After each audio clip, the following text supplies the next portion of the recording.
प्रियंका गांधी के उत्तर प्रदेश में आने की वजह से क्या कांग्रेस मजबूत हुई है या दिन ब दिन और कमजोर होती जा रही है? पहले चरण का चुनाव चंद रोज दूर है, लेकिन कांग्रेस पार्टी अभी भी उत्तर प्रदेश में अपनी जमीन तलाश रही है। जब प्रियंका गांधी उत्तर प्रदेश में नई नई आई थी तो उम्मीद थी कि वो एक नए तरीके से ऊर्जा पार्टी में लेकर के आएंगी और कम से कम उत्तर प्रदेश में कुछ अच्छा होगा। और उत्तर प्रदेश में अगर कांग्रेस मजबूत होती तो यहां से एक नई शुरुआत कर सकती थी और 2024 के लोकसभा चुनाव में वो एक मजबूत पार्टी बनकर के उभर सकती थी, जैसा आज से 10 साल पहले कांग्रेस पार्टी हुआ करती थी।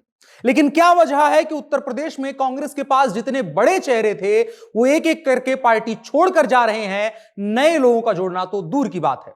इस वीडियो में हम समझने की कोशिश करेंगे कि उत्तर प्रदेश में एक वक्त पर एक तरफा 40 साल तक सत्ता पर काबिज रहने वाली कांग्रेस पार्टी बीते 20 सालों से भी ज्यादा वक्त से एक बार पलटवार तक करने की स्थिति में क्यों नहीं आ पाई, और क्यों एक के बाद एक नेता, जिनमें आरपीएन सिंह का भी नाम शामिल है, उन्होंने कांग्रेस छोड़ करके भाजपा ज्वाइन करना उचित समझा। कुछ नेताओं ने समाजवादी पार्टी भी ज्वाइन करना उचित समझा। आखिर क्यों? इस वीडियो में यही समझने की कोशिश करेंगे। नमस्कार, मेरा नाम है अनुराग मिश्रा और आप देख रहे हैं जनता जंक्शन। शुरुआत हम आरपीएन सिंह से ही कर सकते हैं। क्यों आरपीएन सिंह जैसा नेता, जिसकी पीढ़ियां उत्तर प्रदेश में मजबूत कांग्रेस का काडर रही हैं, खुद आरपीएन सिंह उत्तर प्रदेश में कांग्रेस के मजबूत नेता रहे हैं और एक खास बिरादरी में उनकी अच्छी खासी पकड़ है और राष्ट्रीय स्तर पर भी संभवतः प्रियंका गांधी से ज्यादा उनकी पहचान एक वक्त में रही है। इसके लिए आपको थोड़ा सा पीछे चलना पड़ेगा, प्रदेश से बाहर चलना पड़ेगा। छत्तीसगढ़ चलते हैं। छत्तीसगढ़ के मुख्यमंत्री हैं भूपेश बघेल। भूपेश बघेल ने बड़ा तगड़ा कारनामा किया छत्तीसगढ़ में और छत्तीसगढ़ में भाजपा को सत्ता से बेदखल करते हुए जीत हासिल करी और जीतते ही भूपेश बघेल कांग्रेस आलाकमान की पहली पसंद बन गए। असम में विधानसभा चुनाव हुआ, वहां पर राहुल गांधी और प्रियंका गांधी की जोड़ी के साथ जो व्यक्ति हर बार नजर आया वो भूपेश बघेल थे। चुनावी नतीजे आए असम के और कांग्रेस एक बार फिर से पिट चुकी थी, जिसने साबित किया कि छत्तीसगढ़ के मुख्यमंत्री बघेल जी कांग्रेस के लिए रैलियां अलग राज्यों में जाकर के जुटा नहीं सकते हैं। और इकलौते भूपेश बघेल ही नहीं, कोई भी राज्य स्तरीय नेता, वो मुख्यमंत्री ही क्यों ना हो, राष्ट्रीय स्तर पर जाकर के किसी भी राज्य में किसी भी पार्टी के लिए बड़ी भीड़ नहीं जुटा सकता है। यह बहुत बेसिक सा कॉन्सेप्ट है भारत की राजनीति का। लेकिन उसके बावजूद प्रियंका गांधी जब उत्तर प्रदेश में आई तो उन्होंने तमाम उत्तर प्रदेश के पुराने कांग्रेसियों की जगह पर भूपेश बघेल को तरहीज देना जरूरी समझा। इसका साफ मतलब था कि बाकी नेता नाराज होंगे और वही हुआ भी। एक एक करके तमाम नेता पार्टी छोड़कर चले गए। हम उन नेताओं पर आगे बात करेंगे, लेकिन पहले यह समझ लेते हैं कि गलती कहां होती है कांग्रेस में। आरपीएन सिंह को 24 घंटे पहले कांग्रेस ने अपने स्टार प्रचारकों की लिस्ट में शामिल करवाया। 24 घंटे के बाद वो पार्टी छोड़ देते हैं। देश की सबसे पुरानी लोकतांत्रिक पार्टी का सूचना तंत्र क्या इतना फेल है कि वो अपने स्टार प्रचारक, जिनको एक तरीके से क्रीम में से निकाला जाता है, उनके बारे में इतनी सूचना नहीं रख सकता है कि वो आगे क्या करना जा रहा है? और दूसरी तरफ कांग्रेस किस कॉन्फिडेंस से इकलौती प्रियंका गांधी के बलबूते पर उत्तर प्रदेश जीतने का दावा करती है, वो प्रियंका गांधी जिनको उत्तर प्रदेश की राजनीति का काखागा नहीं पता है। जब कांग्रेस के पास अपना सूचना तंत्र नहीं है, वो अपने नेताओं के बारे में तनिक भर जानकारी रख सके, तो अपने नेताओं के विचारों को जनता के बीच में एजेंडा के तौर पर किस माध्यम से पहुंचवाएगी? आरपीएन सिंह के बाद जितिन प्रसाद, अदिति सिंह, ललितेश मणि त्रिपाठी, इमरान मसूद, पंकज मल्लिक, अनु टंडन, राजा रामपाल, प्रवीण सिंह ऐरन समेत तमाम नाम हैं जो अपने इलाकों में, खास करके उत्तर प्रदेश के इलाकों में मजबूत नेता हैं। लेकिन ऐन वक्त पर उन्होंने कांग्रेस छोड़ करके दूसरी पार्टियां ज्वाइन करना बेहतर समझा। इमरान मसूद पश्चिमी यूपी में कांग्रेस के सबसे बड़े नेताओं में से एक, मुसलमान वोटों का अकेले ध्रुवीकरण करने की क्षमता रखते हैं पार्टी के नेता की हैसियत से। कांग्रेस में एक बड़ा पद भी रखते थे, लेकिन पार्टी छोड़ते हुए उन्होंने कहा कि कांग्रेस में हमें सम्मान बराबर मिला है, लेकिन भाजपा को हराना है, इसलिए सपा में जाना होगा। इसका मतलब है कि पार्टी का सबसे बड़ा पश्चिमी उत्तर प्रदेश का नेता भी यह स्वीकार कर चुका है कि इस पार्टी में कोई संभावना नहीं है, क्योंकि अगर संभावना थी तो इमरान मसूद का जितना बड़ा कद है वो कांग्रेस की जो सरकार बनती उसमें उप मुख्यमंत्री से लेकर के किसी भी बड़े पद का दावा कर सकते थे और कांग्रेस उनको वो पद बाकायदा देती भी। इसके बाद अदिति सिंह पर आते हैं। रायबरेली में भारतीय जनता पार्टी को बीते 2 दशकों से अदिति सिंह का परिवार धूल चटाए जा रहा था। अखिलेश सिंह, उनके पिताजी, वो नेता थे जिनके इलाके में विपक्षी प्रचार तक करने नहीं जाते थे और जब वो कांग्रेस से बाहर जाते थे तो उनकी अपनी पार्टी के लोग प्रचार नहीं कर पाते थे। और उस वक्त पर जब कांग्रेस उत्तर प्रदेश में कुछ स्थिति में थी, उस वक्त में जब कोई स्थिति नहीं हुआ करती थी, तब अखिलेश सिंह ने ये हवा बना के रखी थी। पंकज मलिक इनके पिता प्रियंका गांधी के सलाहकार समिति के सदस्य रहे हैं। यानी प्रियंका गांधी के सलाहकार और उनके बेटे प्रियंका गांधी में विश्वास और उम्मीद नहीं रख रहे हैं, वो दूसरी पार्टियां ज्वाइन कर रहे हैं। उन्नाव से सांसद रही अनु टंडन, उन्हें पार्टी में साइडलाइन किए जाने का आरोप लगाते हुए पार्टी छोड़ दी। यहां पर यह सवाल उठना चाहिए कि इतने बड़े बड़े नेता किसके लिए साइडलाइन किए जा रहे हैं?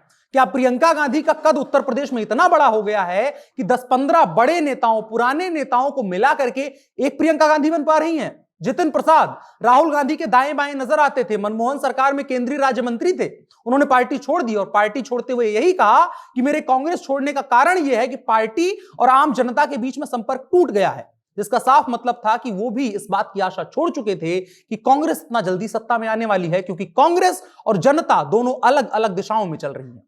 कौन सी दिशा है जिनमें कांग्रेस चल रही है और उसको चलाने वाली प्रियंका गांधी क्या कर रही है? सबसे पहले एक स्वीकार्यता की, प्रियंका गांधी निर्विवाद रूप से उत्तर प्रदेश में सबसे ज्यादा सुर्खियां बटोरने वाले मुद्दे लेकर सामने आने वाली नेता हैं। लड़की हूं, लड़ सकती हूं, एक ऐसा मुद्दा था जिसका तोड़ किसी भी पॉलिटिकल पार्टी के पास उत्तर प्रदेश में नहीं है। और साथ ही वो एक सकारात्मक राजनीति का प्रतीक है, जहां पर वह मनस्यता के बजाय एक नई तरह की राजनीतिक विचारधारा और महिलाओं के हिसाब से कैसी राजनीति होनी चाहिए वो हमें देखने को मिलती। लेकिन उसी वक्त में प्रियंका मौर्य को याद करिए, कांग्रेस की पोस्टर गर्ल थी इस कैंपेन की, लेकिन उन्होंने पार्टी छोड़ते हुए यह कहा कि पैसे लेकर के पार्टी में टिकट दिया जा रहा है और महिलाओं को 40% का आरक्षण सिर्फ छलावा है। अब इन तमाम बयानों को सिर्फ यह कहकर के नहीं नकारा जा सकता है कि सभी लोग सत्ता की मलाई काटना चाहते थे और इसीलिए हमारे खिलाफ हो गए, पार्टी छोड़ रहे हैं, यह सफाई नहीं चलेगी। इसके बाद एक और सवाल उठता है कि क्यों उत्तर प्रदेश में सारी कमान प्रियंका गांधी ने अपने हाथ में ली? जब उत्तर प्रदेश में आरपीएन सिंह, जितेंद्र प्रसाद, अदिति सिंह, इमरान मसूद जैसे नेता थे, तो प्रियंका गांधी को प्रेस कॉन्फ्रेंस में मुख्यमंत्री का चेहरा कौन होगा इसका जवाब देते हुए कैसे यह कह देने की जरूरत थी कि क्या आपको कोई और दिखाई दे रहा है? कौन सी लोकतांत्रिक पार्टी में इस तरह की बेहुदा बयानबाजी होती है? प्रियंका गांधी के आसपास उस वक्त उत्तर प्रदेश का एक नेता नहीं था। प्रियंका गांधी के साथ उस वक्त पर राहुल गांधी और रणदीप सुरजेवाला थे। इनमें से कौन सा नेता उत्तर प्रदेश में 100 वोट अपने दम पर डलवा सकता है? कांग्रेस पार्टी के राष्ट्रीय प्रवक्ता चैनल पर कहते हैं कि उत्तर प्रदेश कांग्रेस के लिए महत्वपूर्ण है, लेकिन उसकी अहमियत इतनी भी नहीं है कि प्रियंका गांधी उत्तर प्रदेश के चुनाव में अपनी प्रतिष्ठा दांव पर लगा दें, यानी विधानसभा चुनाव लड़ जाएं। यानी उत्तर प्रदेश का फैसला दिल्ली से लिया जाएगा। कांग्रेस का मुकाबला भारतीय जनता पार्टी से है। उस पार्टी का सबसे बड़ा नेता, देश का गृह मंत्री यानी अमित शाह, पश्चिमी उत्तर प्रदेश में गांव-गांव जाकर के कैंपेन कर रहा है, लोगों के साथ ठिठुरती ठंड में जाकर के बैठ रहा है। और उसके बजाय उसका जवाब कांग्रेस पार्टी के पास राहुल गांधी का एक ट्वीट है, प्रियंका गांधी की एक प्रेस कॉन्फ्रेंस है। राजनीति को ब्यूरोक्रेसी समझ करके करने वाले भाई बहन उत्तर प्रदेश की राजनीति में क्या करना चाहते हैं, इसकी समीक्षा उनको करनी चाहिए। लेकिन दुख की बात है कि कांग्रेस पार्टी के पास तो प्रियंका गांधी और गांधी परिवार के सलाहकार तकों का कॉन्फिडेंस नहीं बचा है। सलाहकार तक पार्टी छोड़ करके दूसरी पार्टियों की राह देख रहे हैं। आखिरी में प्रियंका गांधी और कांग्रेस ने अपने असंतुष्ट नेताओं के साथ बात करना क्यों जरूरी नहीं समझा और उत्तर प्रदेश को हलवा समझ करके यहां चुनाव लड़ने चले आए और सोशल मीडिया की पोस्ट करके आलू के खेत में सांड भगा रहे किसान का वोट लेना चाहते हैं। अगर आरपीएन सिंह कांग्रेस के असंतुष्ट नेताओं के गुट G23 का हिस्सा है, संभवतः किसी भी राजनीतिक पार्टी में इतना डेमोक्रेटिक ढंग से पहली बार कोई ग्रुप बना होगा जो ये बता रहा है कि हम लोग पार्टी की जो विचारधारा है, जो जैसी पार्टी चल रही है उससे नाराज हैं। और प्रियंका गांधी को ये तमाम बातें पहले से पता थी। इस स्थिति में सवाल उठना लाजमी है कि यूपी से आने वाले नेताओं के असंतुष्ट समूह से बाहर निकालने के लिए उन्होंने क्या किया उन लोगों को कि वो हमारी पार्टी के नेता बन जाए, संतुष्ट नेता बन जाए। प्रियंका गांधी उत्तर प्रदेश में कांग्रेस के जातीय और धार्मिक समीकरण को एक नई दिशा में सुलझाती रह गई। सियासी समीकरणों को साधने में उन्हें ख्याल भी नहीं रहा कि बीते साल कांग्रेस को अलविदा कहने वाले जितिन प्रसाद हो या ललितेश पति त्रिपाठी या अदिति सिंह, कांग्रेस महासचिव, इन सभी लोगों को रोकने में, अपनी पार्टी में बनाए रखने में पूरी तरह से नाकाम नजर आती हैं। और इन्हें रोकने के लिए प्रियंका गांधी के पास कोई भी रणनीति नहीं नजर आती है। किसी पार्टी के लिए उसके सबसे अहम नेता जमीनी नेता होते हैं और खास करके यूपी में यह कांग्रेस के लिए विपदा काल बन रहा है, बन सकता है लिखे थे लेकिन बन रहा है कहेंगे, क्योंकि 3 दशक तक सूबे की सत्ता से बाहर रहने के बाद कांग्रेस के नेताओं का पार्टी के लिए समर्पण बनाए रखना किसी चुनौती से कम नहीं है। और इन तमाम चीजों पर कांग्रेस पार्टी एक बार गंभीर मंथन नहीं कर रही है। इस देश की सबसे पुरानी पॉलिटिकल पार्टी जो पता नहीं 50 से ज्यादा वर्षों तक राष्ट्रीय राजनीति में रही, उत्तर प्रदेश की बात करें तो 40 वर्षों तक लगातार उत्तर प्रदेश में कांग्रेस की सरकार रही। उस पार्टी के पास यह सोचने की फुर्सत नहीं है कि उत्तर प्रदेश में मुख्यमंत्री का चेहरा कौन होना चाहिए और कौन नेता चुनाव लड़ना चाहिए। और उसके बाद प्रियंका गांधी पूरे कॉन्फिडेंस के साथ कह देती हैं कि उत्तर प्रदेश में आपको मुख्यमंत्री का चेहरा कोई और नजर आ रहा है क्या? सवाल का जवाब प्रियंका गांधी को भी तलाशना चाहिए और अगर आप भी राजनीति में दिलचस्पी रखते हैं तो आपका भी इसमें इंटरेस्ट होना चाहिए।